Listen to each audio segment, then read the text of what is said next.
everybody, and welcome to this fabulous Power Hour on Friday, the 7th of July, lunchtime. We are joined today by Rosalie Audoin, who is CEO of FuturEdge Group.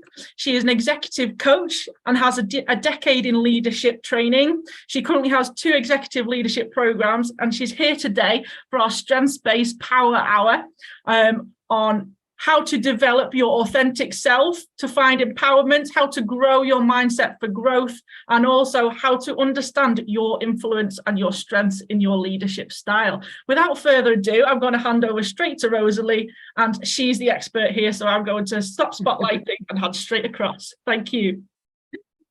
All right, thank you very much for having me. What I'm going to do, I'm going to share my screen because I have a few slides. I know we only have an hour, so I'm going to be as succinct as possible. Okay, let's just share this. Can you guys see my screen? Yeah. Okay, great, awesome. I know this little bar and on the side kind of hides everything. Okay, great. So super excited to be here with you. Just a bit of a introduction, right? Because it always feels a little bit weird to introduce yourself because you kind of have to talk about yourself, which is I always find weird. But just so you know, I'm a like JTED, executive coach and consultant. I have been in this space for quite a long time. I speak 4 fluent languages fluently: Spanish, French, English is my 4th language actually, and Creole. And as an executive coach and senior consultant, we really make sure that we support leaders, because we really have a commitment to developing leaders all around the globe. And because we feel like there's a real need for authentic and wise leaders in the world right now. And so these are some of the brands and companies that we've worked with. So I'm just going to skip all this information. But so let's start by talking about why strengths-based leadership matters. And, as you know, we live in a VUCA world, right? Which means volatile, uncertain, complex, and ambiguous world. And when you and your team are not operating in your strength zone, you constantly feel like you're walking and you're carrying an elephant on your back, right? You're walking uphill carrying an elephant on your back. And when you understand your strengths and you play to your strengths, it eliminates that additional internal pressure that you do not need right now, right? So our journey together as we go through this presentation, I'm going to define what strengths-based leadership is, what strengths are, and what leadership is using your strengths. I'm going to give you examples of how that works. I'm going to show you the costs of not operating in your strengths, and I'm going to tell you why the usual approaches that individuals and organizations take sometimes are not effective. And then I'm going to give you a 3-step approach to developing a strength culture inside of an organization. All right, so let's begin by defining strengths. So the definition that we use of strengths is that your strengths are the unique qualities that energize you. They contribute to your personal growth and they enable you to perform at your best. Think about a battery, right? If your batteries, when they're full, they energize. And when they're depleted, the opposite happens. Think about a boat, right? Your strengths are like wind in your sails that effortlessly drive your performance. They drive your results without you having to put too much effort into what you're doing.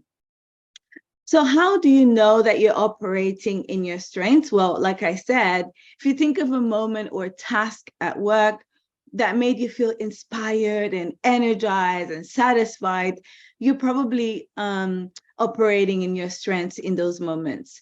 But when you think about tasks at work that made you feel depleted, exhausted, like you wanted to run away, dissatisfied, then you were probably not operating in your strengths.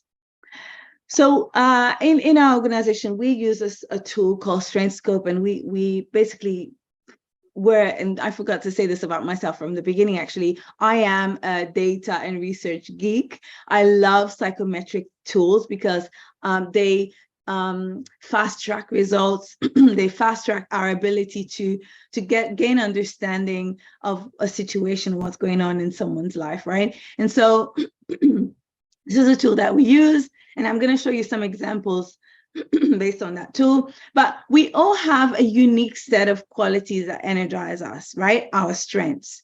And the key here, and what I'm offering you, is that when you identify your unique strengths, your significant strengths, you can use them to manage your energy, to manage how you perform at work more effectively. So there are 4 different areas when it comes to strengths, 4 different, we call them clusters, right?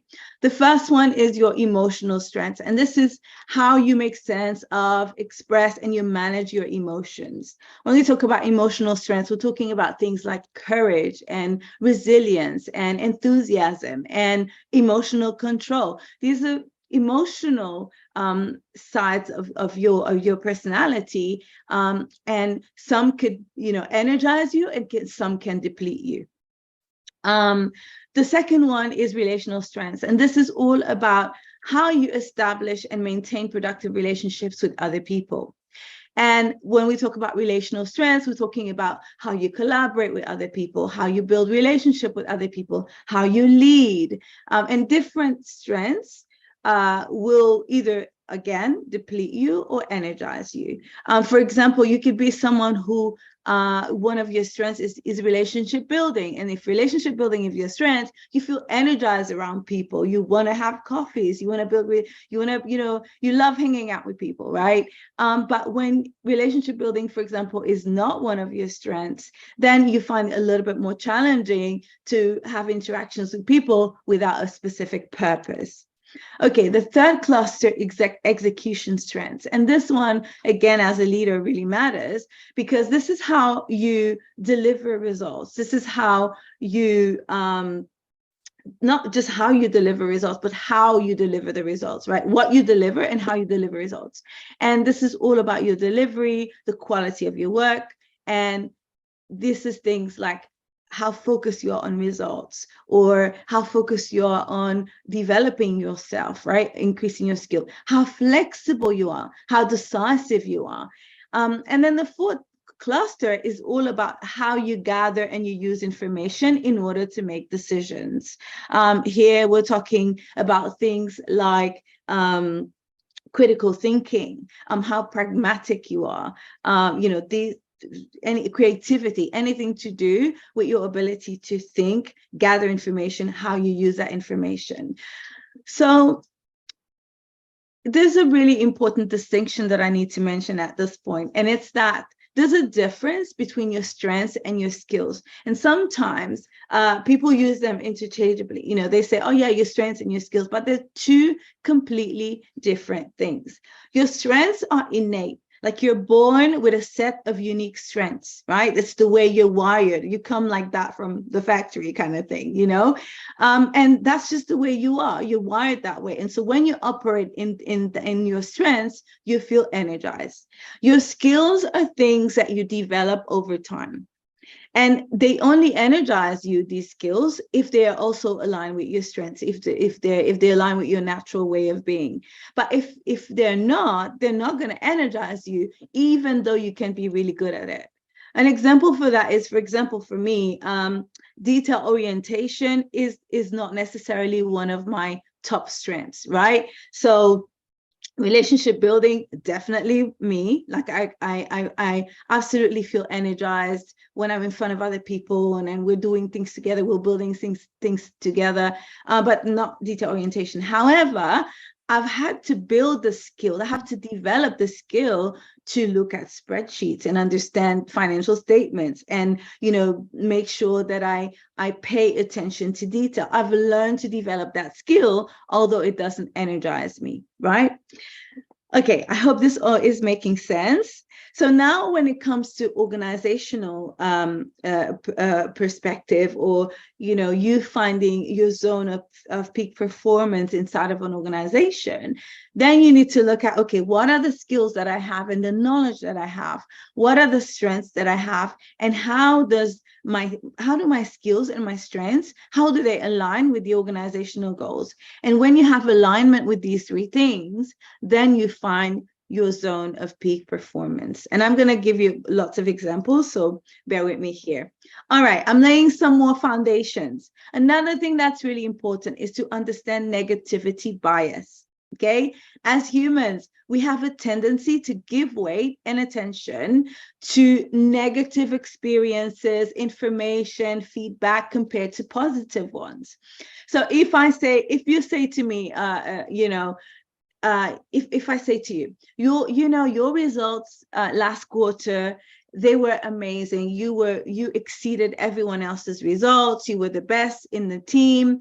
And also the team loves working with you. That's been amazing. But I noticed that you tend to submit all your reports late. Automatically, you're going to forget about all the good things I said about you, that your results were the best, that the team loved you, and you're going to just focus on the fact that I just told you that you submit things late. So the negative feedback that I gave you is going to have a bigger weight in your mind than the positive things that I say.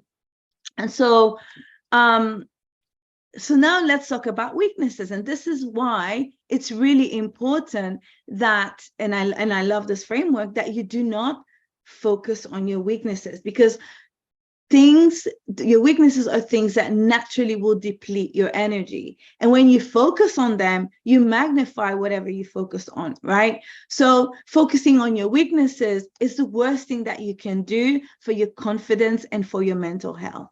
Okay. And I know that automatically when I say that, people will go, well, yeah, but I still need to work on my weaknesses. And don't worry, we're going to talk about that as well. So let me tell you, and this is fascinating to me, that instead of focusing on your weaknesses, overusing your strengths presents a bigger risk to your performance and your well-being than focusing on your weaknesses. And this is proven and backed by data. And I'm going to give you a few examples of that. So when we talk about strengths-based leadership, it's an approach to managing and leadership and leading that really focuses on identifying and using the strengths that you have, your individual ones, and also as a team or as an organization, rather than focusing on improving your weaknesses. I'm going to give you some examples. Is this making sense for everyone? Let me know in the chat if this is making sense. Okay, I'm going to give you some examples here. So meet empathetic Emily. So Emily has one of her core strengths. So in this framework that we use, if you look at the purple ones are the ones that are the significant, your highest, your most significant strengths, right? So Emily here is very empathetic. And so empathy is one of your relational strengths. If you are like Emily and empathy is one of your strengths, you readily identify with other people's situation. You can put yourself into other people's shoes, and you can see things very clearly from someone else's perspective. But when you overuse your strength, which we call this strengths on overdrive, right? When you overuse your strengths, what happens is that you become so immersed into other people's situations that you identify with them, and you completely use your ability to provide objective feedback and support. And as a leader, you do not have the luxury of doing that, right? Okay, let's talk about Daniel. Daniel is detail-oriented, and this is one of his strengths. He pays attention to detail. He produces really high quality output and work. No matter how much pressure he has, he's able to, he does produce really, really good work. But when you're leading, and you're overusing your detail orientation strength, what happens is that you spend too much time looking at the detail and you lose perspective of the bigger picture, of the overall goals, of the overall plan. And what happens very often when people are detail oriented and they don't regulate that strength is that they end up creating bottlenecks, right? The team is waiting on things. They don't make decisions quickly, and people see them as perfectionists. Okay, let's pick another one, which is this is an emotional strength. Okay, let's say Carl. I call him emotionally controlled Carl. Carl is very dependable. Emotional control is one of his strengths. He leads his team. He knows how to control his emotional triggers, like he doesn't overreact or gets angry. He knows how to remain calm and productive no matter the circumstances, no matter the amount of pressure that he feels.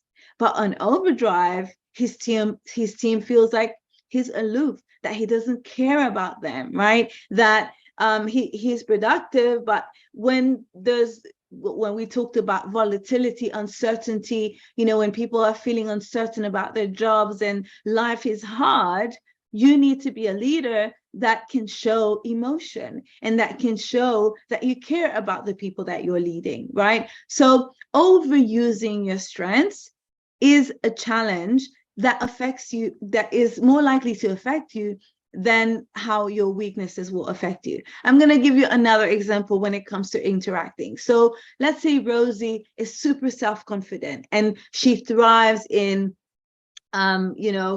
she shows up with confidence and she speaks with confidence.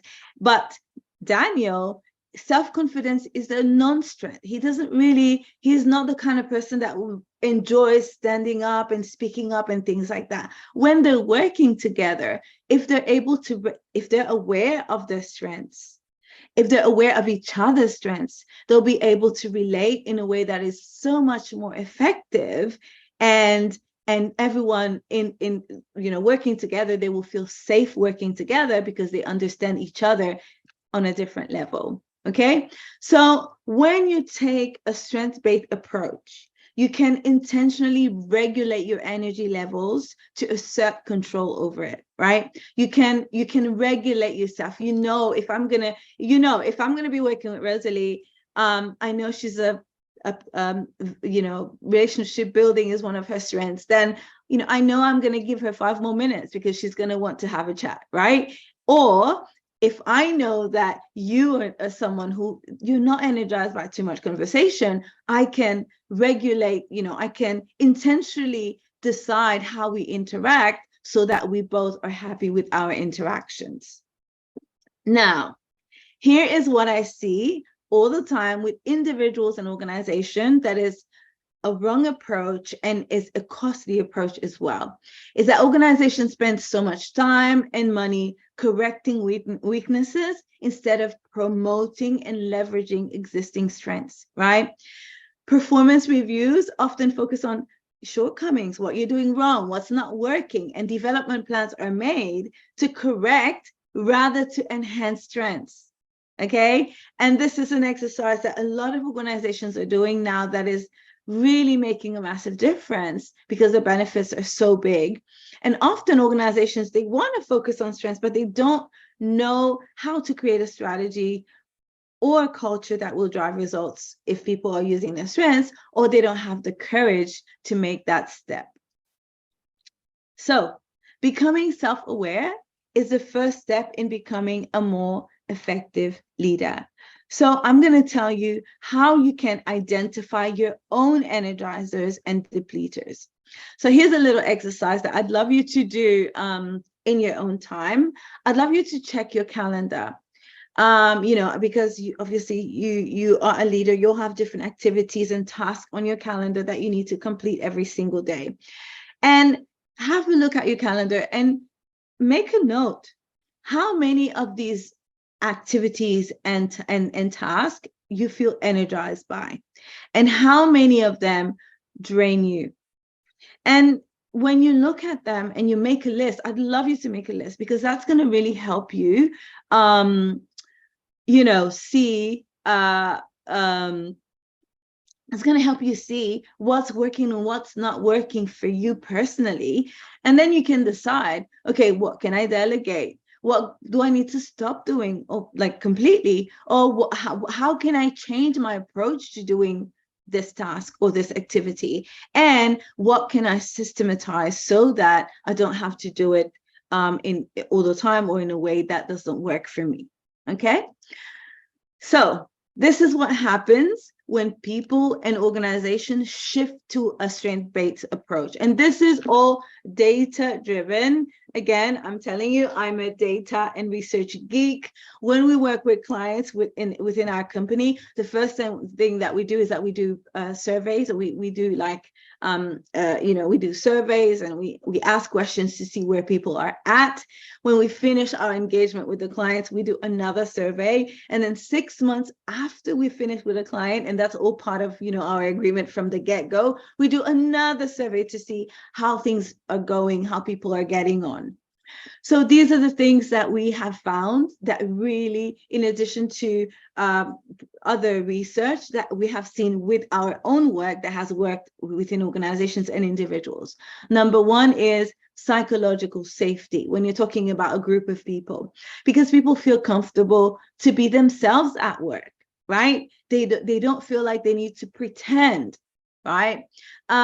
We've seen increased levels of confidence when, as an individuals, they feel more confident in their ability because they know, you know what, this is what I bring to the table. Like as a team, I know that I will bring critical thinking to the table. And when we're together and we're trying to solve complex problems, I know that my critical thinking is going to bring a solution to the conversations that we have, right? So people feel more confident in their abilities, and that also makes individuals feel more resilient.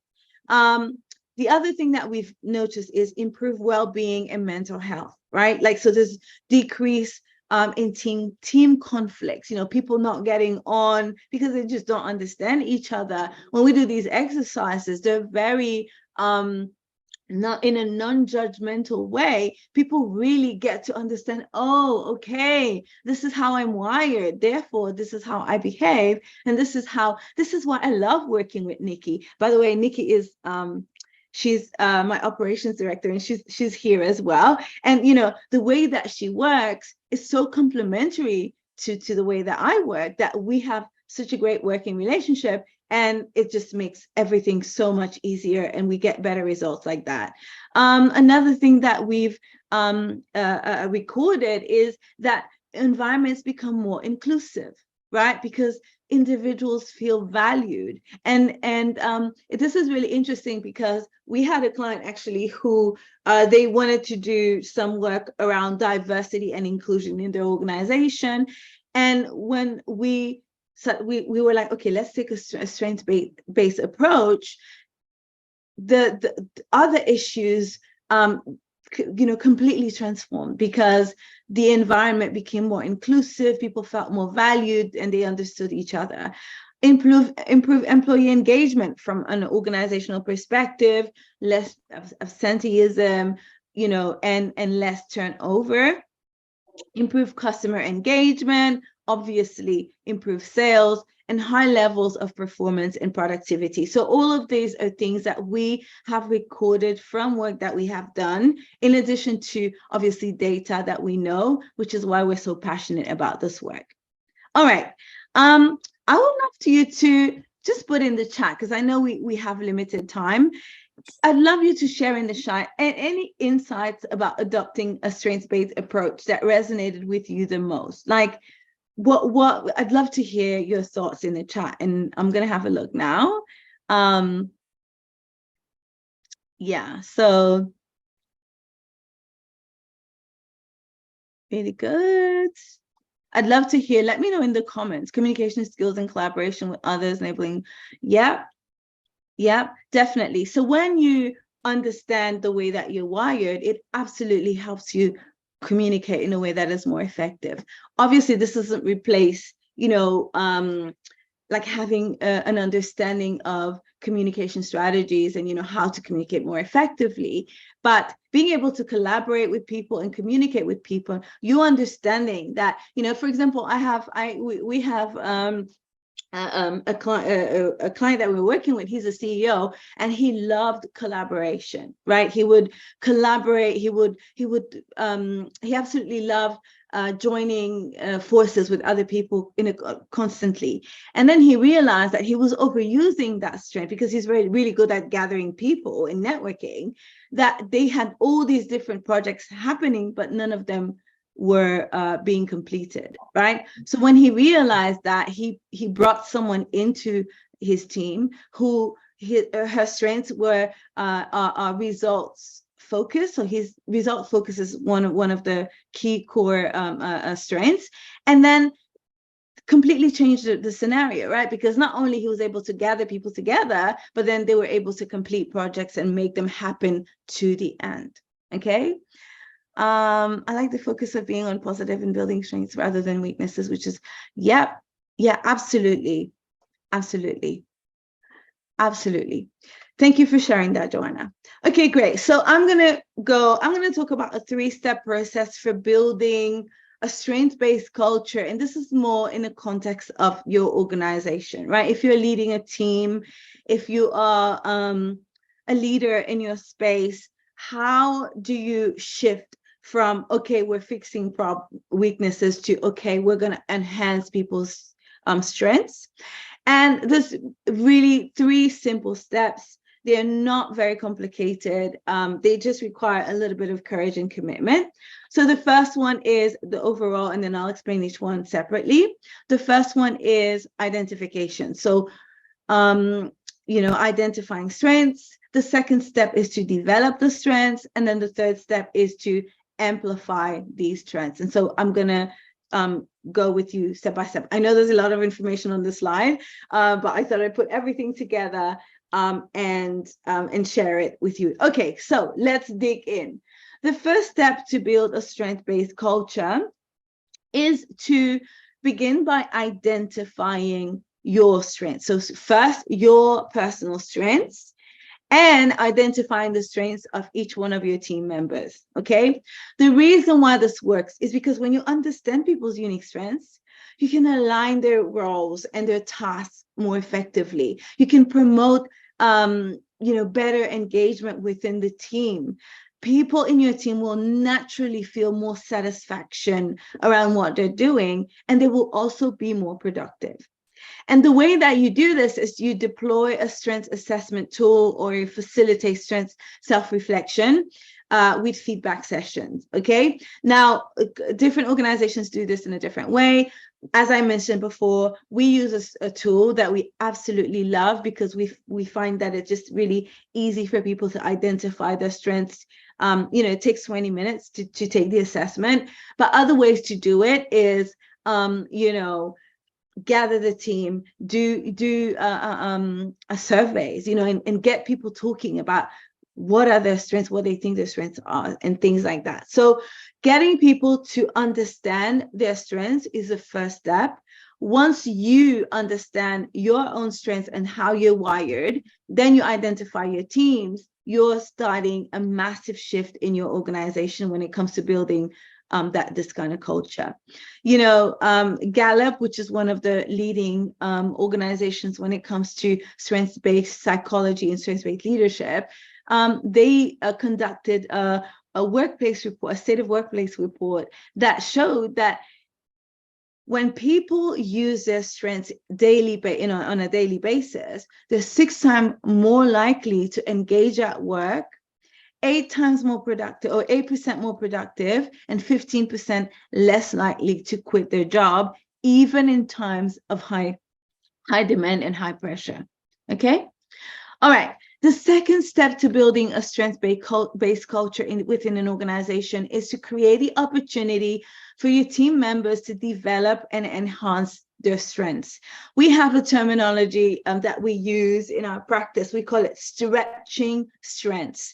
Imagine an elastic band that when you stretch an elastic band, it will take more space. It will increase its capacity. And so the next step, once you identify, okay, I am, for example, I am a detailed oriented, detail orientation is one of my strengths. How can I use my strengths in an effective way so that it enhances my capacity, so that I use it effectively, so that I regulate it and I don't overuse it, right? So that I can, what can I put in place so that I can identify what are the triggers that make me overuse my strengths, right? If empathy is one of your strengths, for example, and you really care about people, you put yourself in other people's shoes, how can you create opportunities so that you can recognize when you're about to overuse that strength, right? So that it doesn't trip you up, so that it doesn't put you in a situation that you might not, that you'll regret in the future. And why this works, creating opportunities and, getting people to develop their strengths, is because it allows individuals to become more proficient and confident in their abilities, okay? And when you are more confident in your abilities, when you're more proficient in the way that you are using your strengths, your whole team benefits from it, and the whole organization will also benefit from it, right? So how you do it, you provide relevant training programs, you assign projects to people that allow them to develop in their strengths. You implement coaching and mentoring programs where people and individuals can learn from each other and from their strengths. All right. The next step in building a strengths-based culture is to now create a work culture that recognizes and celebrates every time people use their strengths. And this requires courage, it requires a strategy. We're talking about, as a team, how do we talk about strengths? When people in our teams do things that are based on their strengths, because you've got your individual strengths, but you also have your team strengths, right? So how do you celebrate team members and results that come from the fact that people are in their lane, in their zone of genius, right? So this works because, strengths-based culture will promote engagement. It will foster a sense of belonging. Like I said to you before, people will feel safe to be themselves. This psychological safety becomes a part of the culture as a result of it, right? And it encourages people to really continue their ongoing professional and personal development that is required when you show up at work.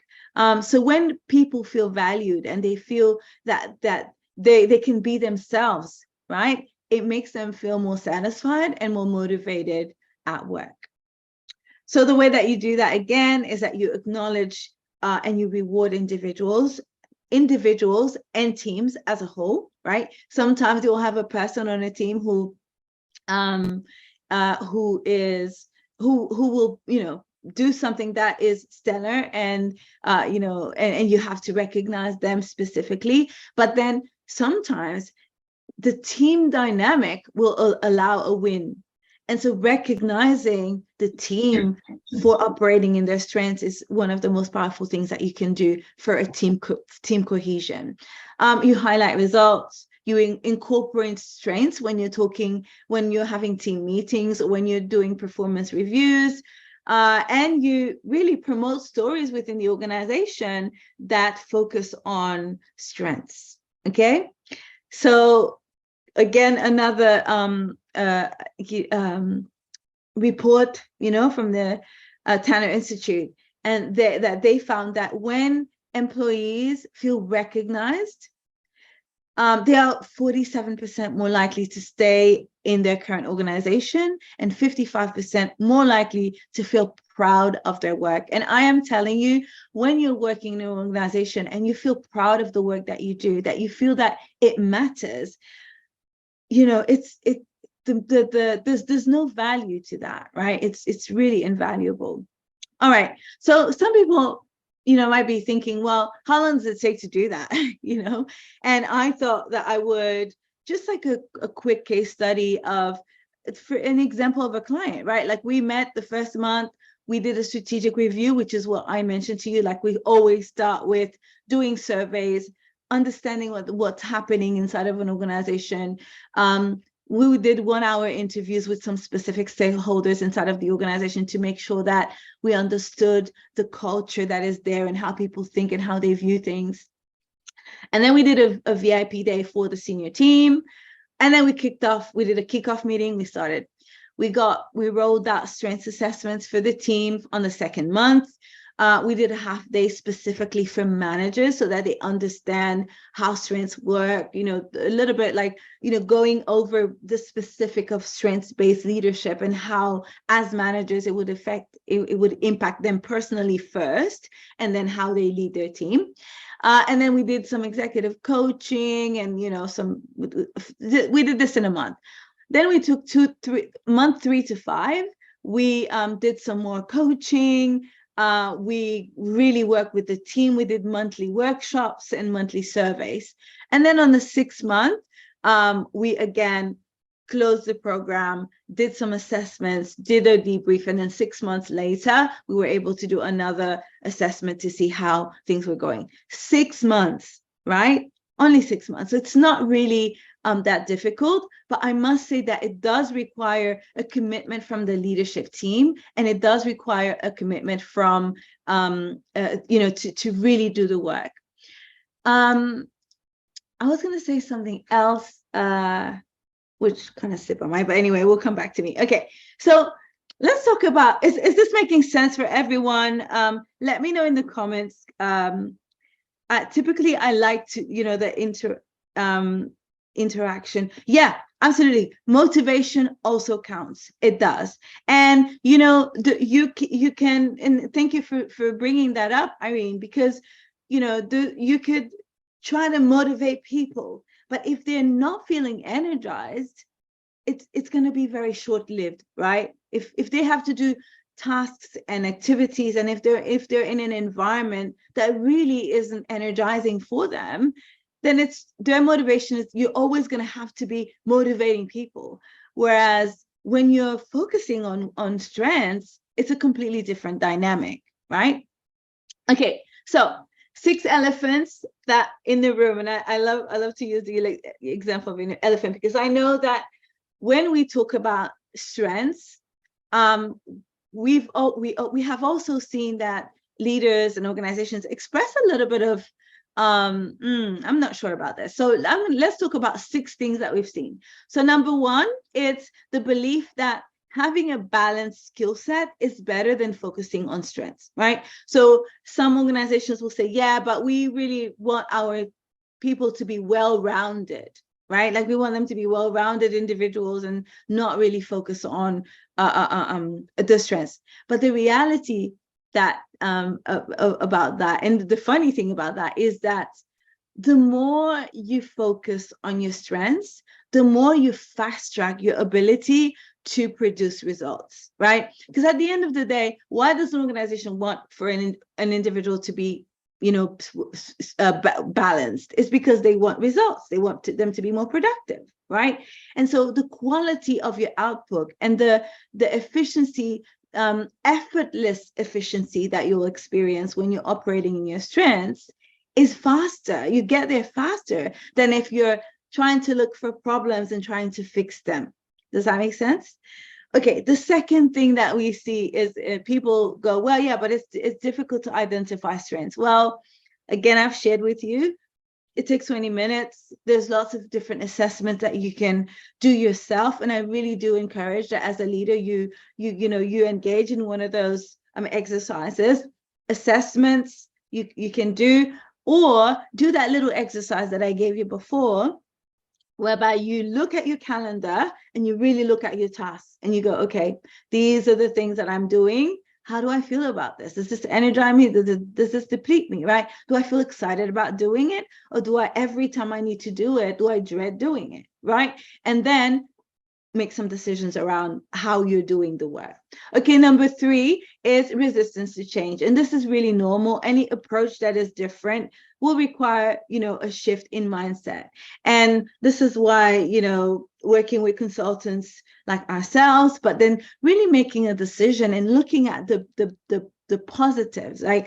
The future that you would like to have rather than the status quo will help you with that resistance to change. But resistance to change is normal. It's just something we deal with. As a leader, the one thing that is constant is change, right? So we have to learn how to deal with that as well. Okay, number 4 is a misinterpretation of the approach. Some people think, oh, well, if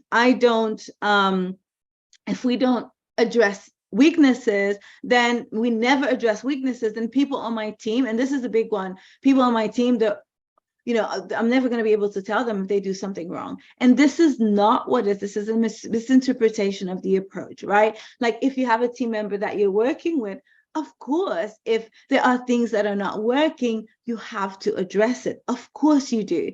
But when you have an understanding and a knowledge of what their strengths are, you can address the problem in such a more effective way than if you're just challenging their weakness, right?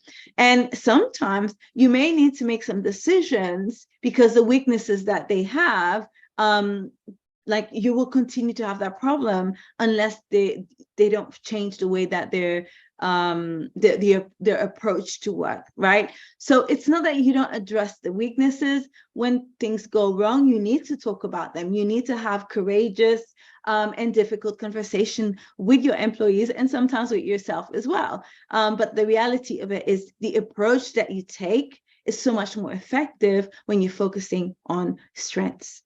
Okay, the 5th one is budget. Well, how much is this going to cost me? Like if, we want to change if we want our team to be working through their strengths and other strengths, well, this is going to be expensive.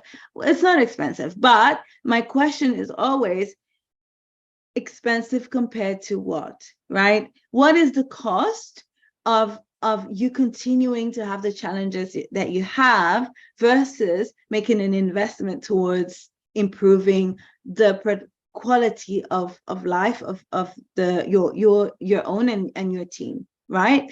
And also the numbers don't lie, right? Numbers don't lie. It's proven that when you take this approach, the benefits are way bigger than the cost of not taking action. And then some organizations, they focus on the short term. So they're like, we have all these problems right now. We want to just focus on short-term wins. And the reality of this challenge is that when you only focus on the short term, the issues that you have, they don't go away. They amplify, right? They get bigger as time goes on. And so 6 months from now, 12 months from now, you still have the same problems. Sometimes they're bigger because you've ignored them at the cost of fixing short-term problems. So, I think a strategic way of looking at this exercise is required in order to really make decisions. And again, it does require courage, but the benefits are so much bigger than the challenges. So here are some of the costs of not operating in your strengths: lower productivity, decreased engagement for your team, increase employee turnaround. These, even though times are really hard, a lot of people do make the choice, I don't want to do this anymore, I quit, specifically in the healthcare world where things are really challenging right now. But the ones that really I have seen is the mental health and well-being, how it affects people when it comes to their mental health and when it comes to their well-being. This is one of the big areas that we've observed. All right, so I'd love you to tell me in the comments, when it comes to elephants in the room, what did you think about that? And what did you think about the approach to rolling out a strengths-based culture inside of your organization, or even for yourself? You guys are very, very, very quiet. So I'd love to hear I'd love to hear you in the comments. Okay, so I'm gonna recap. So here are some of the real key things that I'd love you to take home with you today. Number one is that it all starts with you. You have to identify what are the things that energize you, what are the things that deplete you, right? As I said, you can do it yourself. You can use tools to do that. But really, as a leader, I encourage you to do that little exercise and really discover what are the things that energize me. Strength is all about energy and how you manage it. It gives you the power to regulate it, right? And to tone it up and increase your intensity when you need to and decrease the intensity, but it's all with intention, right? Number two, focus on stretching and developing your strengths. Once you know your strengths, okay, how can I develop them? What are the things, what are the steps that I can take in my personal life so that I can become better? So for example, if relationship building is one of your strengths, like how can I build better, more intentional and significant relationships with people so that I can get better results? So how can I build more strategic relationships with people on my team, right? If strategic thinking is one of your strengths, okay, well, how can I be more strategic about the work that we're doing so that we increase efficiency, so that we're more productive? You know, you stretch your strengths and you use them with wisdom so that you don't overuse them, because you know that overusing your strengths becomes a bigger risk to your performance than your actual weaknesses.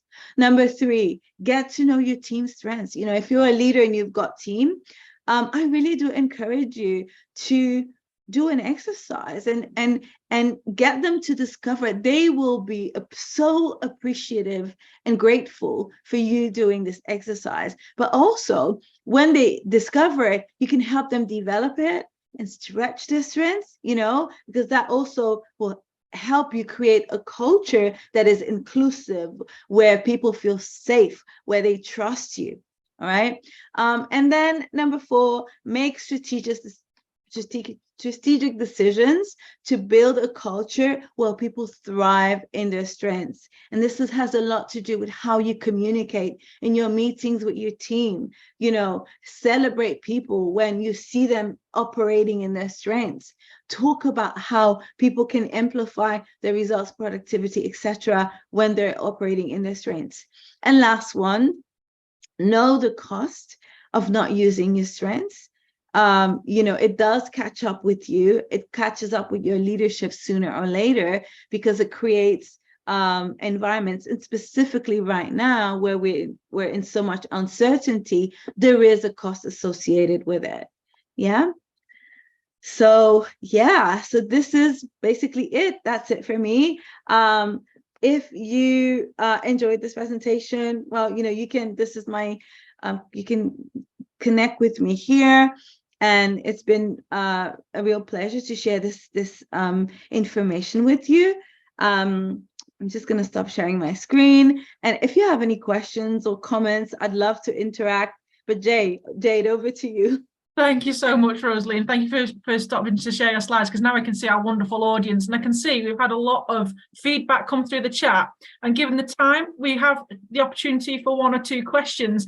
Please feel free to unmute, raise your virtual hand, or if you don't know where that is, just put up your physical hand and I'll spotlight you so Rosalie and I can both see you on screen together. Yes, Gloria, I'll bring you on. Okay. Well, yes. This is such an interesting topic and very interesting. And first of all, I have two questions to ask. One, like someone like me that wants to become a leader, what advice do you give to someone like me who aspires to be a leader? And how do I create a positive and a productive work environment? Okay, so this is a very big question, right? But what I would say to you, Gloria, is that it starts with you, right? It starts with you really understanding how you're wired. Like when you gain an awareness of how you're wired, what energizes you, what depletes you, it really allows you to make decisions in a way that will allow you to be a better leader, right? So you're leading a team, obviously.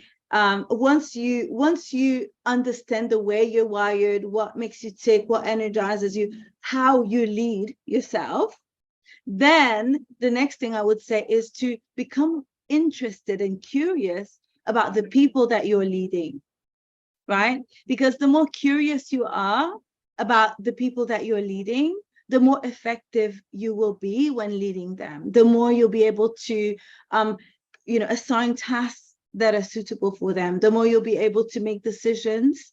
Do you know what I mean? So it starts with you understanding how you're wired, knowing who you are as a leader. Gloria, the leader, what does she look like? And then become curious and interested about your team. Yeah. And then whatever circumstances happen, I mean, we could talk about so many things, but I think this would be the key when it comes to strengths-based leadership. Yeah. It's good to see your strengths on paper as well. So the likes of the examples you gave around Data Daniel and emotionally controlled Carl, etc. Where can our delegates today and anybody that's watching this Power Hour and Catch Up actually access a resource like that so they can see their strengths on paper? Because sometimes that really helps reaffirm where you might have those strengths or weaknesses and opportunities to develop yourself.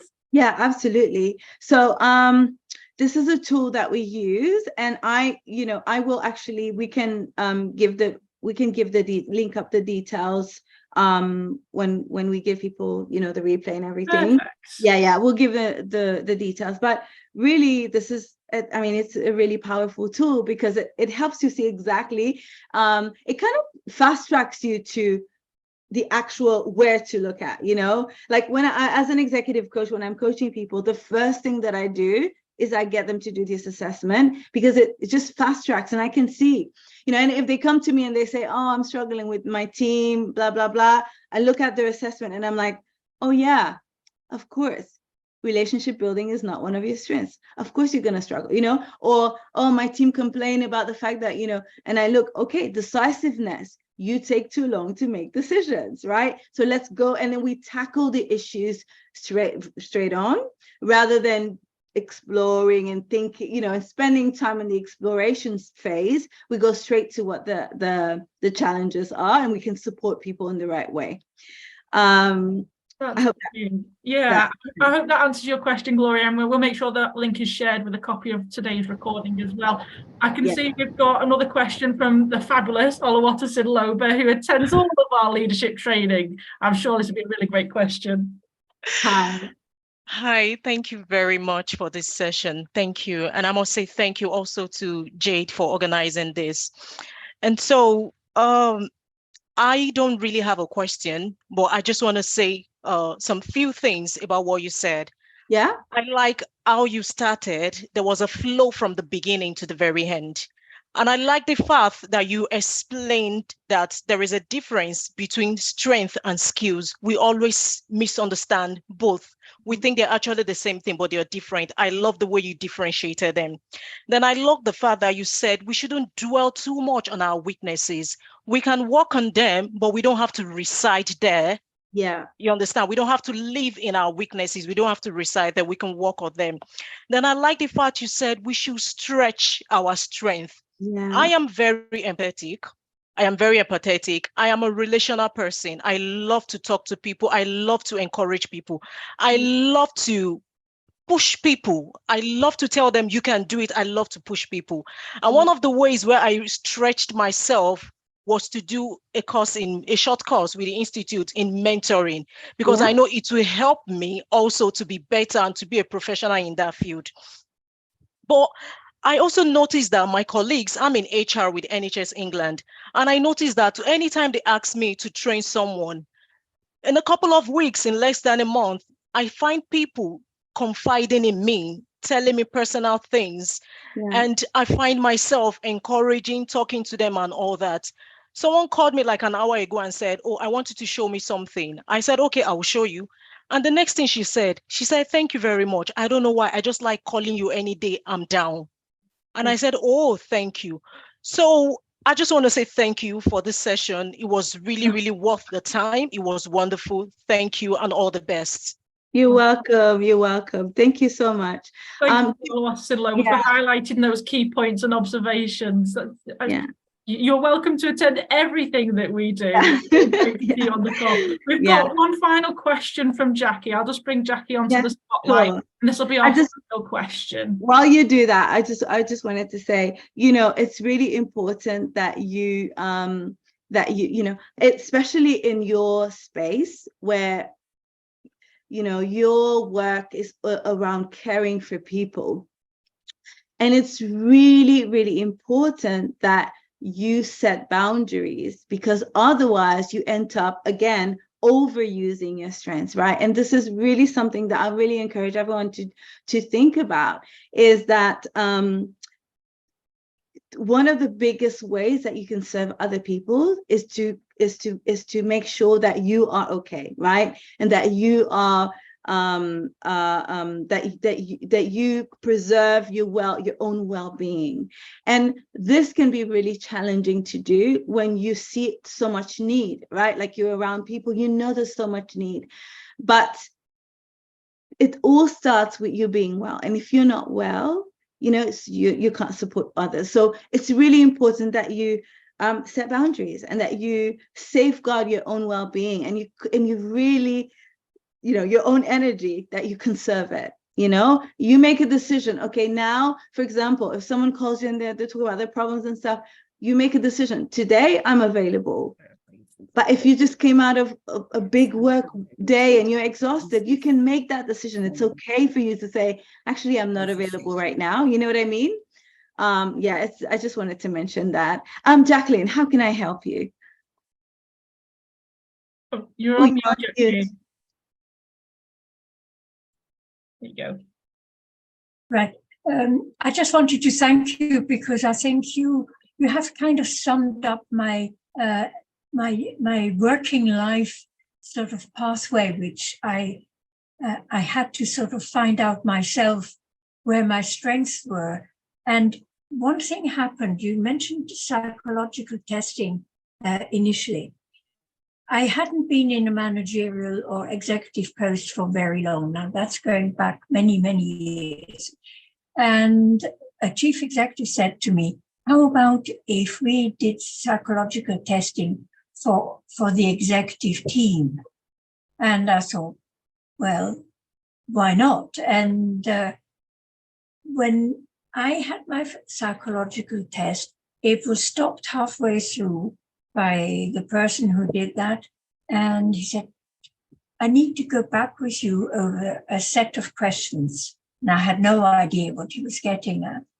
It turned out that the particular skill he felt was negotiation skills.